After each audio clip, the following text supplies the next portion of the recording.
Құрметті түркістандықтар, бүгінгі таңда облыста коронавирус дертін жұқтырғандар саны 50-ден асты.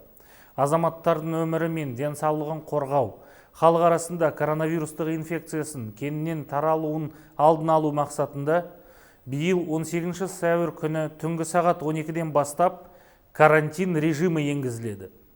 Сол себептен күнделікті өмірімізге бірқатар өзгерістер енеді. Көрші аймақтар мен шекарадағы санитарлық блок бекеттер жұмысы күшейтіледі. Тұрғындарға қалааралық, ауданаралық және елді мекендер арасында қатынауға шектеу қойылады. Елді мекен ішіндегі қоғамдық көліктер мен жеке тасымал қызметінің жұмысы тоқтатылады. Қоғамдық орындар мен демалыс орындары, саябақтар жабылады. Азық-түлік, киім-кешек және тұрмыстық заттар сататын базарлар жұмысы тоқтатылады. Балалардың ойын алаңдарында, көп қабатты үйлердің аулаларында ойнауға тыйым салынады. Тұрғылықты жерде отбасылық мерекелер, туған күн, той жиын өткізуге шектеу қойылады.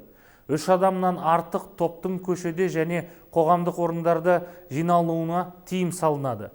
Жасы 65-тен асқан азаматтар үйден шықпай оқшаулануы тиіс. Тұрғындарға тек қажетті азық-түлік, дәрі-дәрмек алуға, үйге жақын жердегі дүкендер мен дәріханаларға баруына рұқсат. Азық-түлік дүкендерінің жұмысы сағат таңғы 9 бен кешкі 8 аралығында шектеледі. Халықтың тіршілігін қамтамасыз ету үшін қажетті азық-түлік, заттар мен өнеркәсіп, құрылыс нысандардағы және көктемгі еңгіс жұмыстарына қажет өндірістік тауарлар мен материалдар, медициналық заттар тасуға рұқсат қағазы бар автокөліктер мен азаматтар және медициналық көмек қажет болған азаматтар ғана облыс аумағына кіріп шыға алады.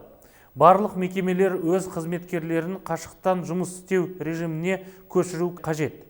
Құрылысшылар, көктемгі егістікке жұмыс істейтін шаруалар жұмыс орнынан анықтама алу жүру тиіс. Карантин режимін сақтамаған азаматтар әкімшілік жауапкершілікке тартылады. Карантин бойынша өзге де толық мәлімет Түркістан облысы әкімдігінің сайтынан оқи аласыздар.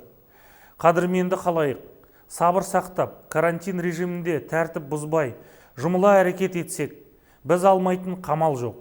Сол себепті біраз уақыт үйден шықпай, айтылған шараларды сақтайық.